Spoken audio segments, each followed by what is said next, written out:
today to see if I'm dropping out of the race. Well, I'm not.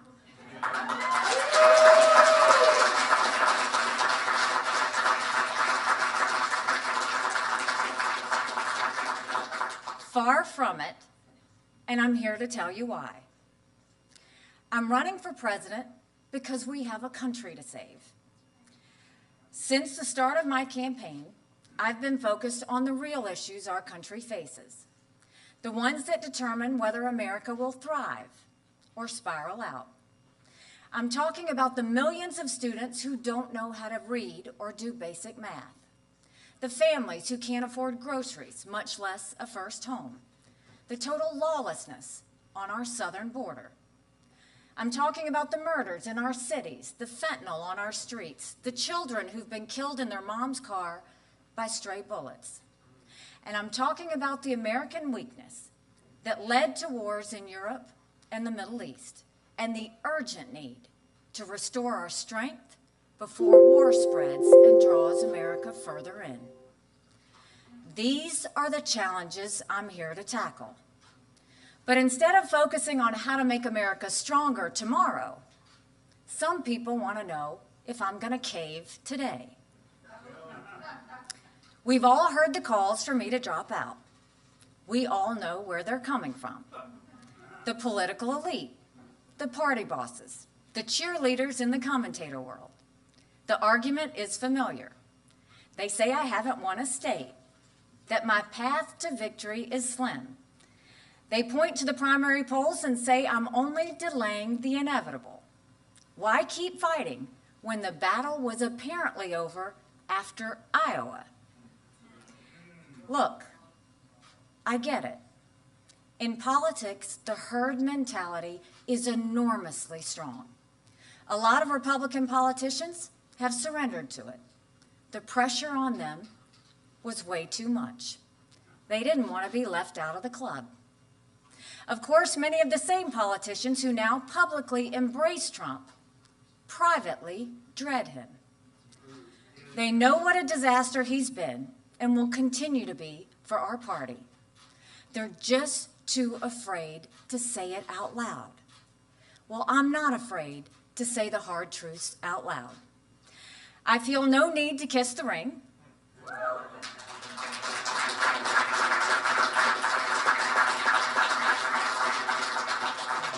I have no fear of Trump's retribution.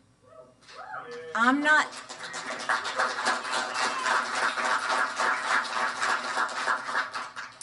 looking for anything from him.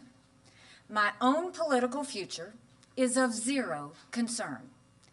So I hear what the political class says, but I hear from the American people too.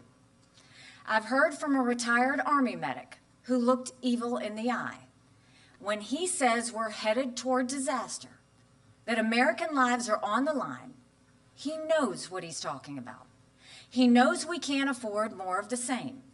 That's why he told me to give him hell.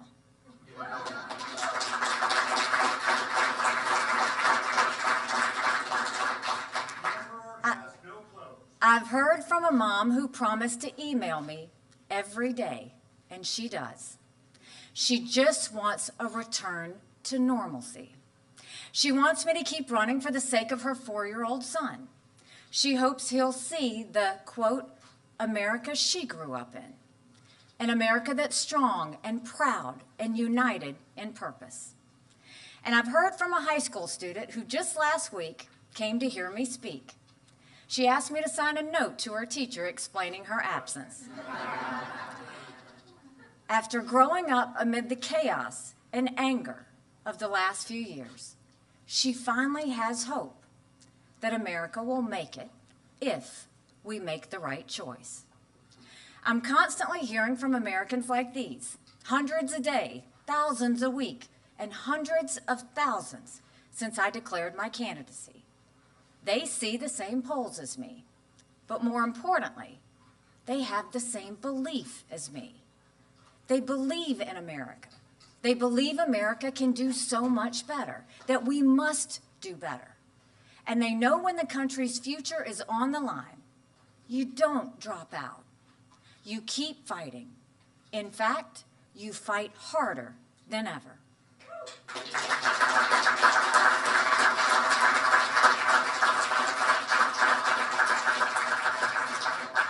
That's why I refuse to quit. South Carolina will vote on Saturday, but on Sunday, I'll still be running for president. I'm not going anywhere.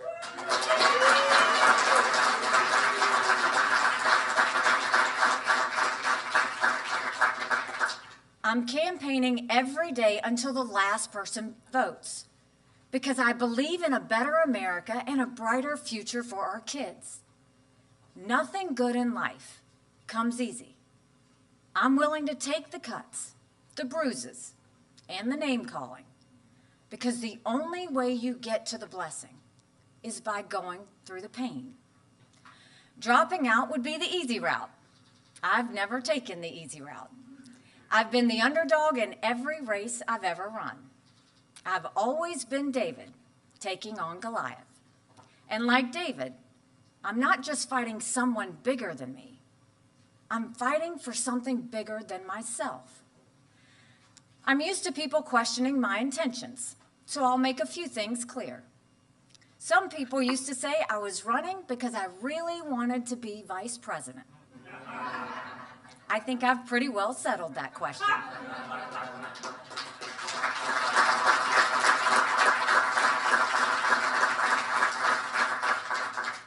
Other people say I'm trying to set up a future presidential run. How does that even work?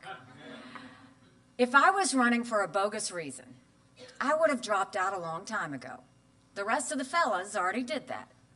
They have their own plans. I don't judge them, but I'm still here.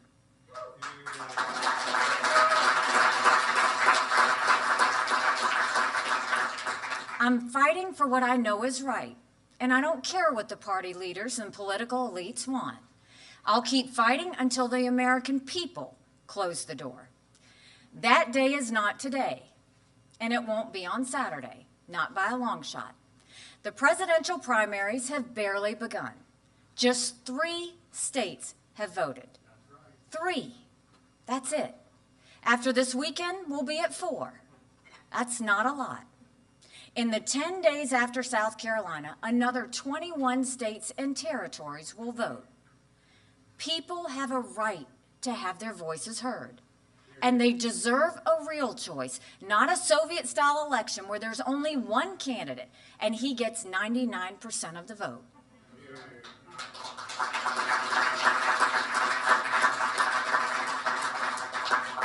We don't anoint kings in this country. We have elections. And Donald Trump, of all people, should know we don't rig elections.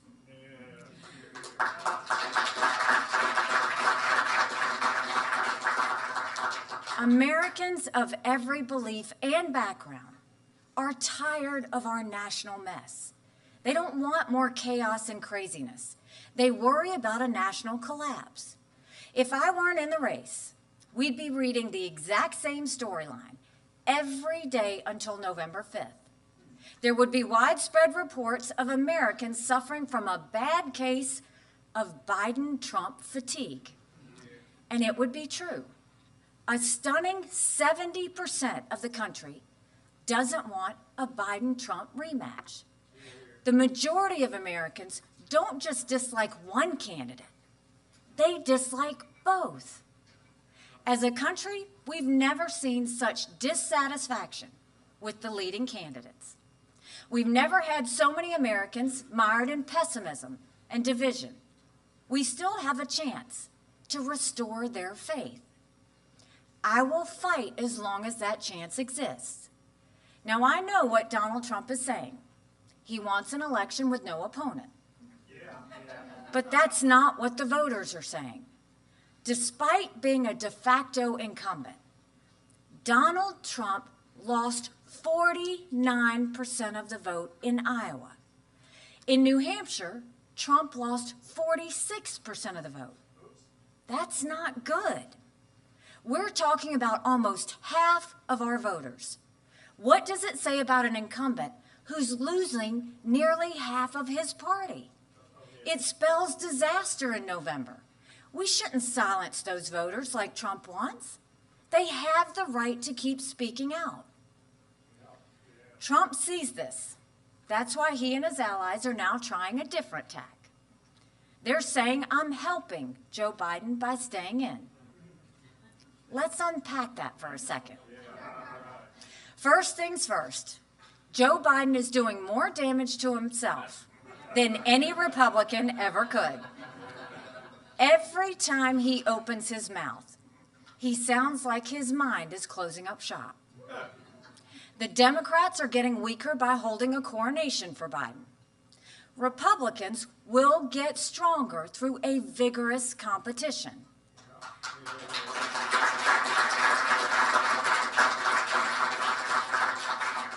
We have plenty of time to hash this out.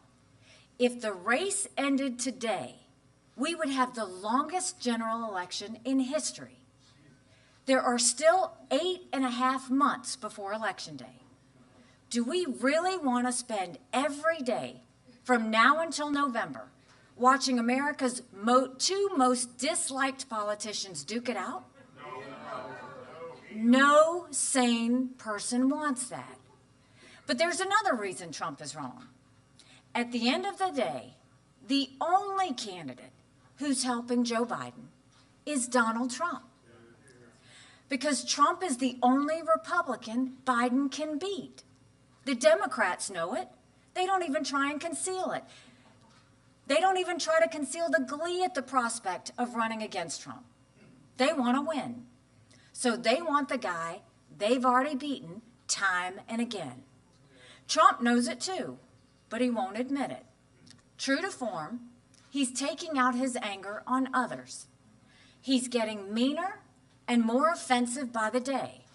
He's trying to bully me and anyone who supports me. He says they'll be barred from MAGA permanently.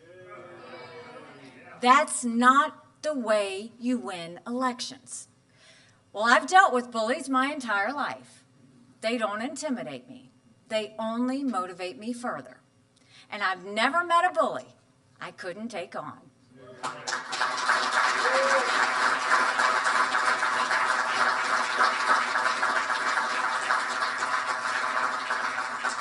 There are those who will try and paint me as never Trump. That's not who I am, never have been. I supported Trump in 2016 and in 2020. I was proud to serve America in his cabinet. My purpose has never been to stop Trump at all costs. Like most Americans, I have a handful of serious concerns about the former president. But I have countless serious concerns about the current president.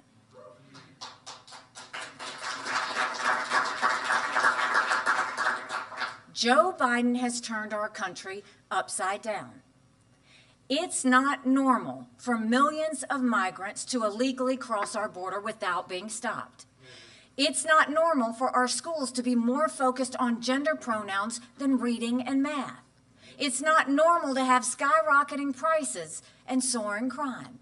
And it's not normal to have wars raging in Europe and the Middle East. All of that is on Joe Biden.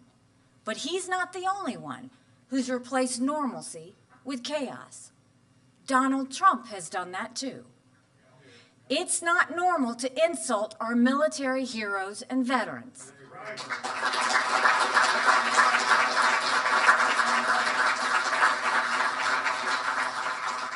It's not normal to spend $50 million in campaign contributions on personal court cases.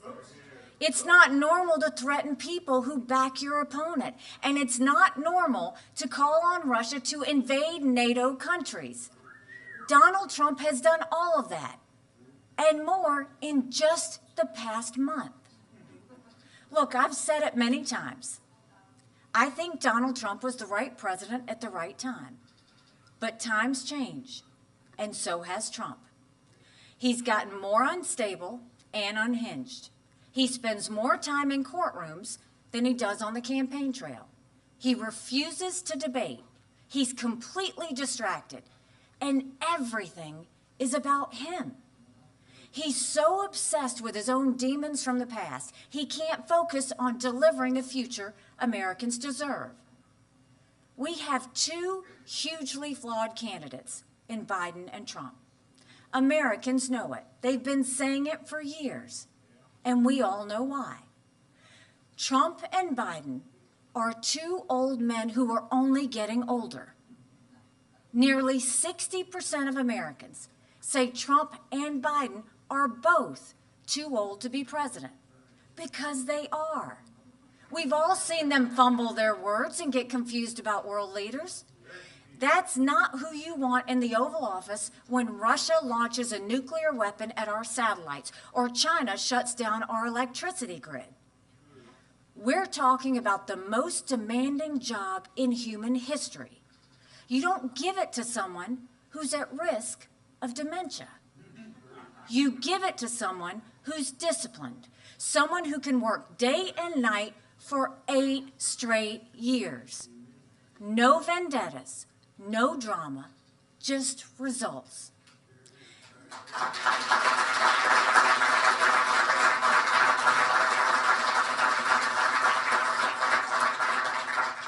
Even if Trump and Biden weren't too old, and again they are, Americans still oppose them because they know what they'll do. They've already done tremendous damage, and they're just getting started. Biden has crippled families with years of inflation. He's put welfare over work and doled out more corporate welfare than any president ever. Meanwhile, Trump added more to the national debt than any president in history, and it wasn't because of COVID, no matter how many times he tries that excuse. Now he wants to put a 10% tax hike on every single American. Just like Biden, Trump will devastate families and destroy good-paying jobs.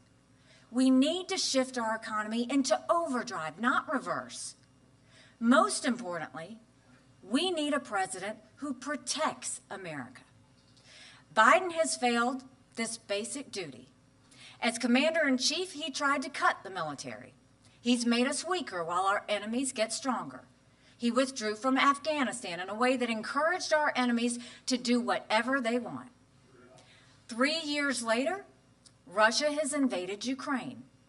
Hamas has murdered Israeli women and children in their beds. China is launching unprecedented cyber attacks on American infrastructure. Iran is killing American soldiers. At the same time, Donald Trump has plenty of his own problems on national security. He's all but said he's going to abandon Ukraine. That's a massive gift to Vladimir Putin. Now Trump is inviting Putin to invade NATO countries. Those are the same countries that stood with us after September 11th. Of course we should ask them to pay more. We should demand it. But abandoning them will only bring more war. Putin is already planning his next move. He's eyeing our allies in the Baltics. A Russian attack would put America at war. Russia isn't the only country that smells blood in the water. When the dictators in Iran, North Korea, and communist China see America step back, they rush into the breach. They think America's time has passed, and their time has come. The truth is, Americans already know what Joe Biden and Donald Trump will do, but we're just as concerned with who they are. They're dividers at a time when America desperately, urgently needs a uniter. All they do is turn us against each other. Trump calls his fellow Americans vermin. Biden calls his fellow Americans fascist. Trump and Biden don't just demand that people pick sides. They demand that their followers hate the other side. Look where that's gotten us. Congress is too divided and broken to do its job. Families won't even talk to each other at the dinner table. We're separating into opposing camps that view each other as un-American, if not downright evil. These are dangerous times. the most important thing we can do is regain our focus and shared sense of purpose. The worst thing we can do is become even more distracted and divided. The reason I'm running, the reason I continue to run, is to remind everyone what it means to be an American. I'm the proud daughter of legal immigrants. I grew up as a brown girl in a black and white world. I saw our state move beyond hatred and elect the first female minority governor in American history as a conservative Republican.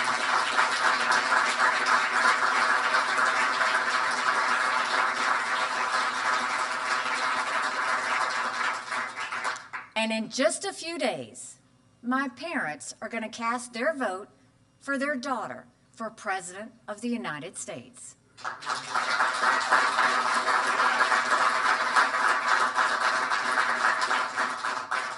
I've thought this week about what that means to them, but I know what it says about our country.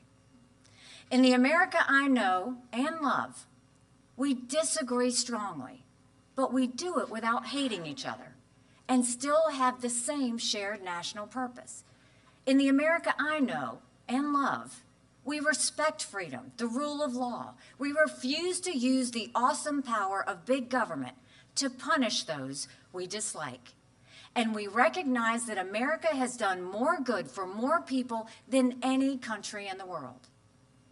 It's not America first to withdraw from the world. It's not America first to praise dictators who want to kill Americans.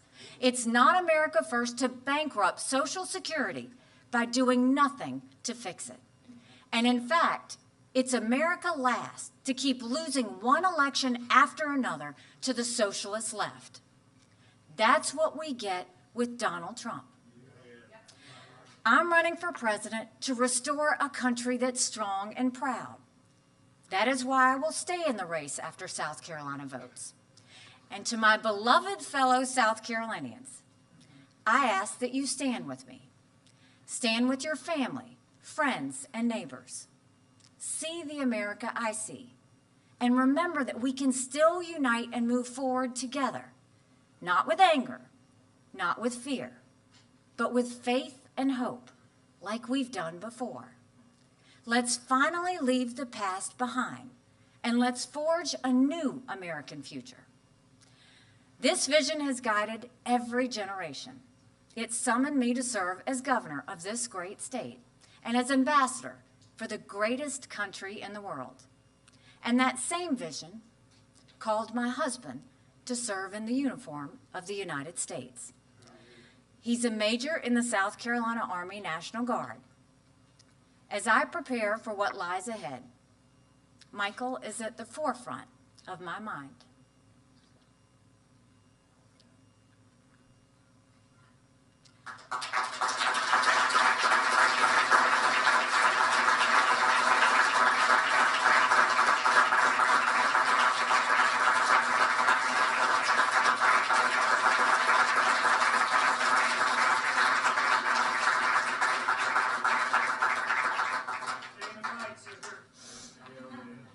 I wish Michael was here today, and I wish our children and I could see him tonight, but we can't.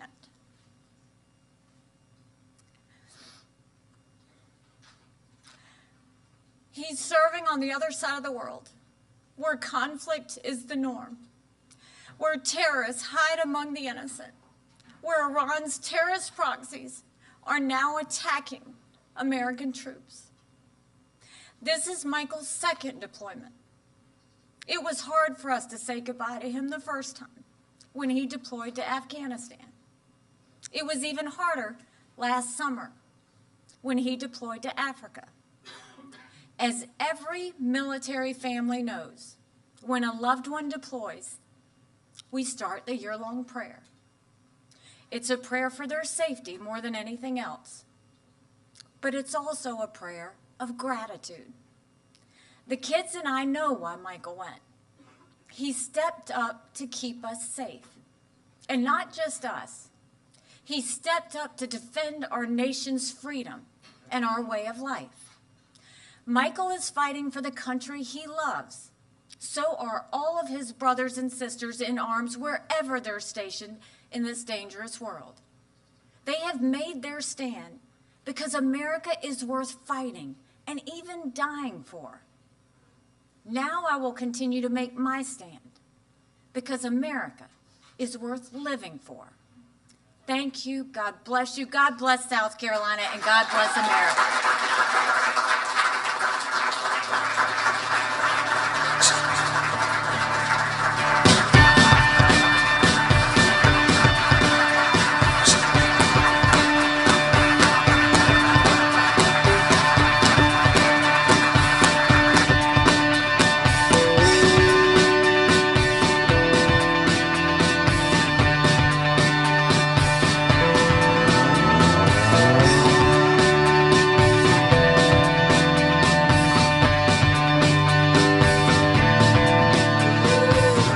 Well, she was an American girl, raised up in promises. She couldn't help thinking that there was a